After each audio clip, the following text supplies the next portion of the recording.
Chapter 12. Peter's First Battle. While the dwarf and the white witch were saying this, miles away the beavers and the children were walking on hour after hour into what seemed a delicious dream. Long ago they had left the coats behind them, and by now they had even stopped saying to one another, "Look, there's a kingfisher," or "I say, bluebells," or "What was that lovely smell?" or "Just listen to that thrush." They walked on in silence, drinking it all in, passing through patches of warm sunlight into cool green thickets and out again into wide mossy glades where tall elms raised the leafy roof far overhead, and then into dense masses of flowering currant and among hawthorn bushes where the sweet smell was almost overpowering. They had been just as surprised as Edmund when they saw the winter vanishing and the whole wood passing in a few hours or so from January to May. They hadn't even known for certain, as the witch did, that this was what would happen when Aslan came to Narnia. But they all knew that it was her spells which had produced the endless winter, and therefore they all knew when this magic spring began that something had gone wrong, and badly wrong, with the witch's schemes. And after the thaw had been going on for some time, they all realized that the witch would no longer be able to use her sledge. After that, they didn't hurry so much, and they allowed themselves more rests and longer ones. They were pretty tired by now, of course, but not what I'd call bitterly tired, only slow and feeling very dreamy and quiet inside as one does when one is coming to the end of a long day in the open. Susan had a slight blister on one heel. They had left the course of the big river some time ago, for one had to turn a little to the right, that meant a little to the south, to reach the place of the stone table. Even if this had not been their way, they couldn't have kept to the river valley once the thaw began. For with all that melting snow, the river was soon in flood. A wonderful, roaring, thundering yellow flood, and their path would have been underwater. And now the sun got low, and the light got redder, and the shadows got longer, and the flowers began to think about closing. "Not long now," said Mr. Beaver, and began leading them uphill across some very deep, springy moss.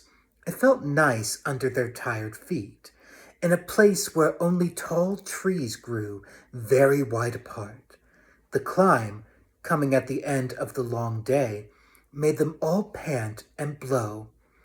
And just as Lucy was wondering whether she could really get to the top without another long rest, suddenly they were at the top. And this is what they saw. They were on a green open space from which you could look down on the forest spreading as far as one could see in every direction, except right ahead. There, far to the east, was something twinkling and moving. "By gum," whispered Peter to Susan, "the sea!" In the very middle of this open hilltop was the stone table. It was a great grim slab of gray stone supported on 4 upright stones. It looked very old, and it was cut all over with strange lines and figures that might be the letters of an unknown language. They gave you a curious feeling when you looked at them.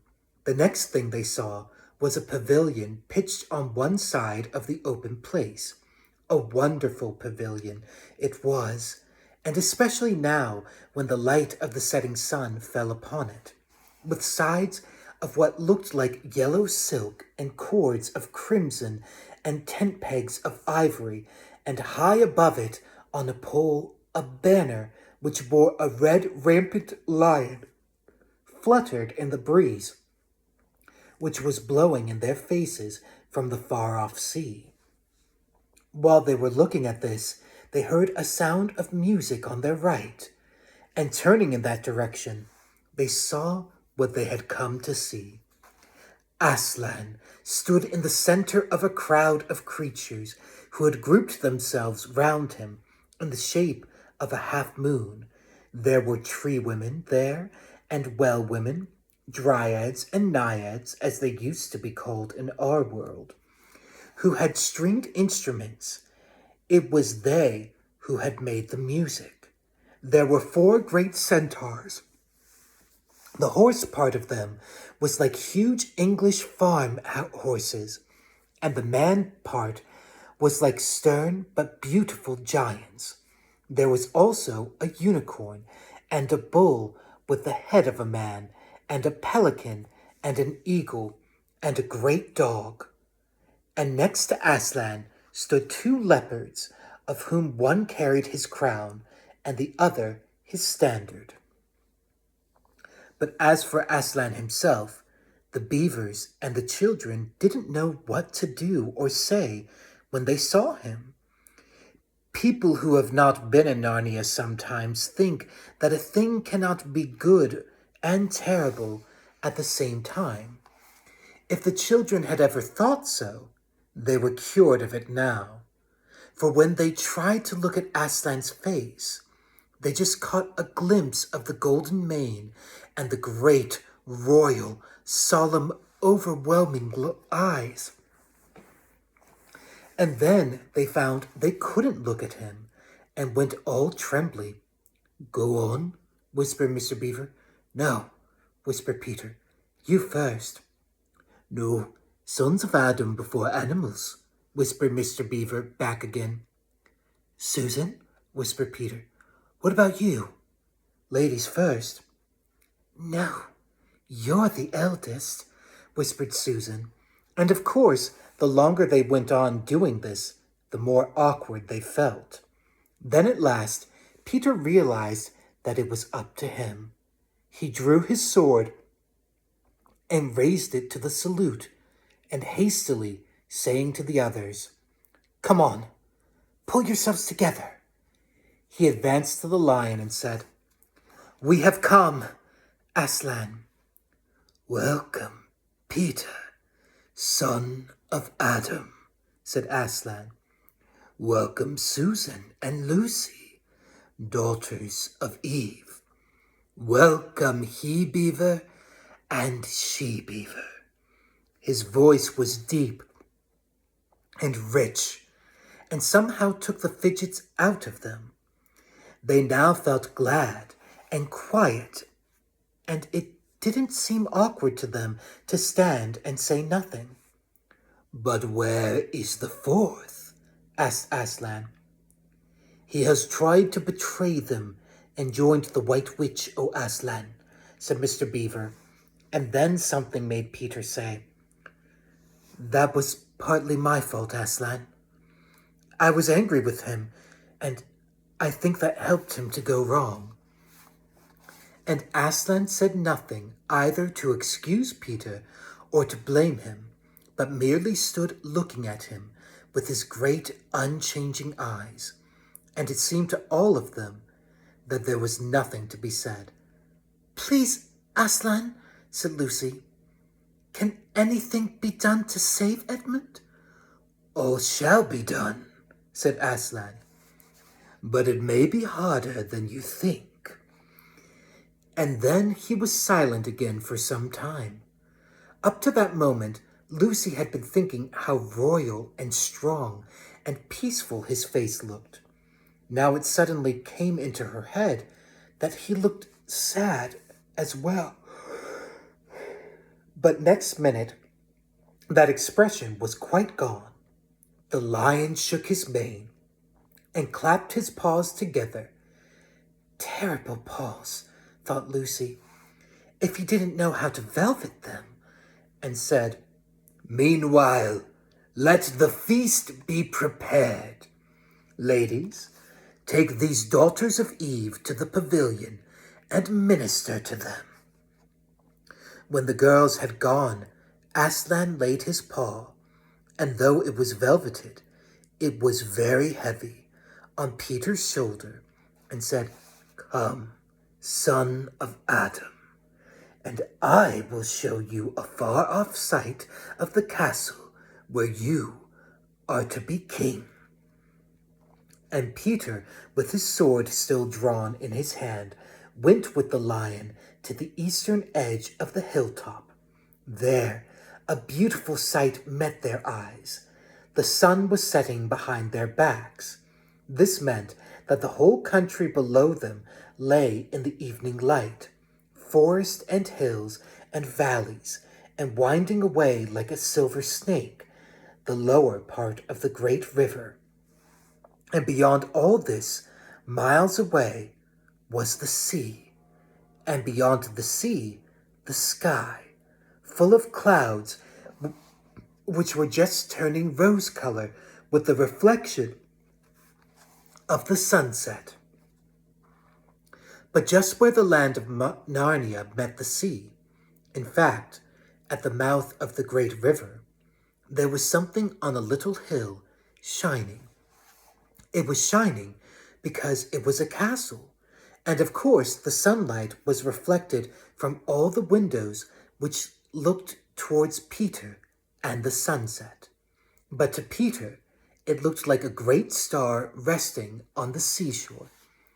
"That, O man," said Aslan, "is Cair Paravel of the 4 thrones, in one of which you must sit as king.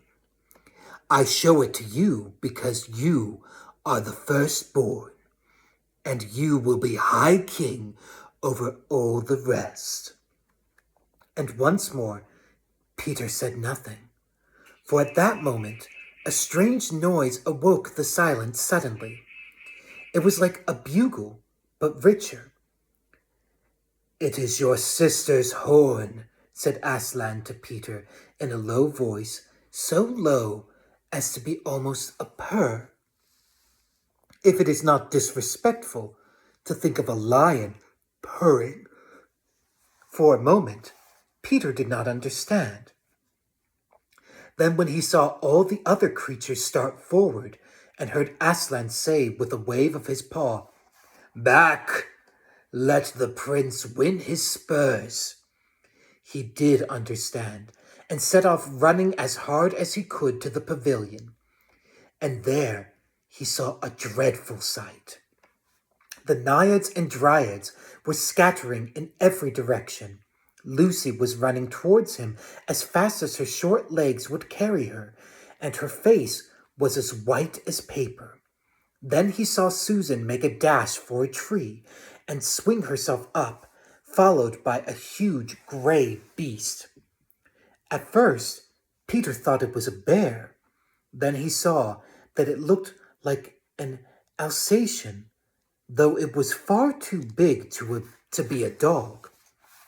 Then he realized that it was a wolf standing on its hind legs, with its front paws against the tree trunk, snapping and snarling. All the hair on its back stood up on end. Susan had not been able to get higher than the second big branch. One of her legs hung down so that her foot was only an inch or two above the snapping teeth.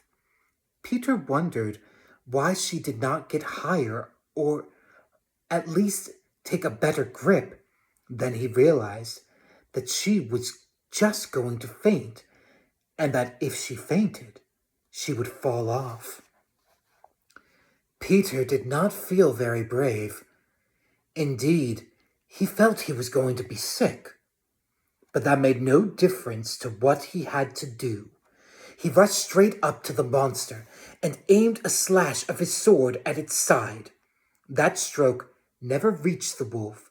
Quick as lightning, it turned round, its eyes flaming and its mouth wide open in a howl of anger. If it had not been so angry that it simply had to howl, it would have got him by the throat at once. As it was, though all this happened too quickly for Peter to think at all, he had just time to duck down and plunge his sword as hard as he could between the brute's 4 legs into its heart. Then came a horrible, confused moment like something in a nightmare. He was tugging and pulling, and the wolf seemed neither alive nor dead, and its bared teeth knocked against his forehead, and everything was blood and heat and hair.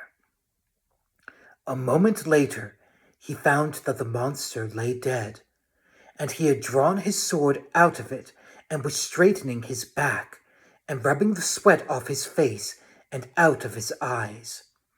He felt tired all over. Then, after a bit, Susan came down the tree. She and Peter felt pretty shaky when they met, and I won't say there wasn't kissing and crying on both sides, but in Narnia, no one thinks any the worse of you for that. "Quick, quick!" shouted the voice of Aslan. "Centaurs, eagles! I see another wolf in the thickets, there, behind you. He has just darted away. After him, all of you. He will be going to his mistress. Now is your chance to find the witch and rescue the 4th son of Adam." And instantly, with a thunder of hoofs and beating of wings, a dozen or so of the swiftest creatures disappeared into the gathering darkness. Peter, still out of breath, turned and saw Aslan close at hand. "You have forgotten to clean your sword," said Aslan. It was true. Peter blushed when he looked at the bright blade and saw it all smeared with the wolf's hair and blood. He stooped down and wiped it quite clean on the grass, and then wiped it quite dry on his coat. "Hand it to me and kneel, son of Adam," said Aslan. And when Peter had done so, he struck him with the flat of the blade and said, "Rise up, Sir Peter Wolfsbane, and whatever happens, never forget to wipe your sword."